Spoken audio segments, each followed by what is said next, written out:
Very good afternoon to all. Thank you, sir, for giving me this opportunity. As we all know that in market today, there is a boom of robotic surgery, and everybody is trying to buy it. But is it actually effective, or is it actually beneficial for the patient? Is a matter of debate. So we did a study which is whether robot-assisted total knee arthroplasty is superior to conventional knee arthroplasty in terms of limb alignment and implant positioning.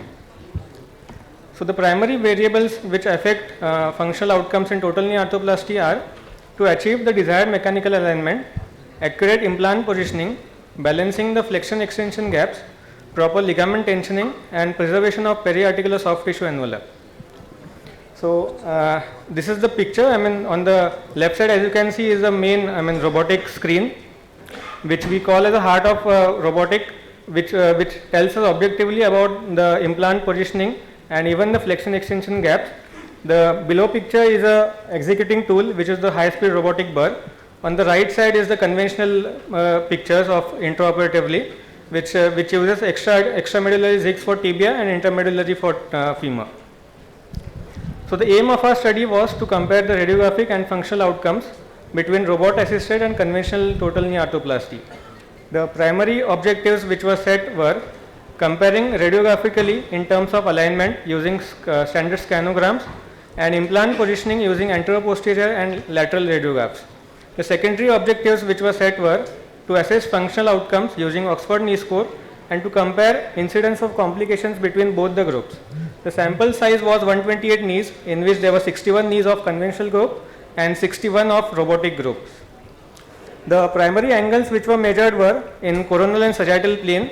In coronal plane, the angle which was measured was hip knee ankle angle, which tells us about the overall alignment of the lower limb. The other angles which were measured were alpha and beta angles.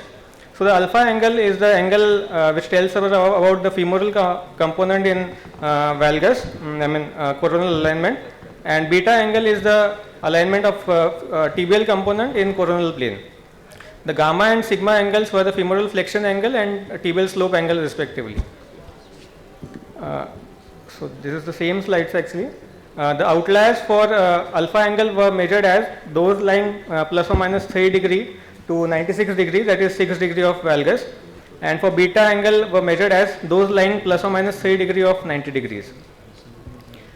So the patients were matched demographically in both the groups, that is conventional and radiographical robotic group. So this is the main outcome which we have got.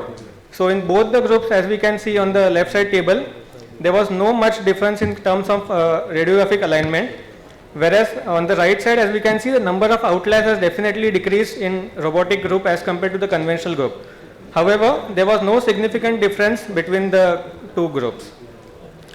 The Oxford knee scores which we measured, calculated for up to follow-up of 6 months, were also equivalent in both the groups.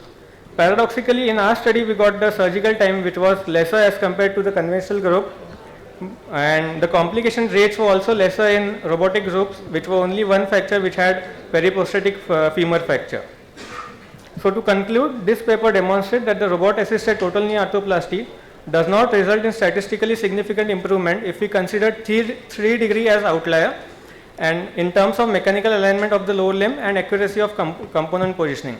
However, there is definite reduction of number of outliers as compared to the conventional instrumentation. So the precise mechanical axis alignment and component positioning can also be achieved with conventional instrumentation, provided the surgeon is experienced and skilled in arthroplasty. And robotic knee arthroplasty is a matter of debate as it adds to the surgical cost. Also, an equally good short-term functional outcome can be achieved with conventional instrumentation. The limitations of this study were the follow-up was shorter and the sample size was smaller. Thank you.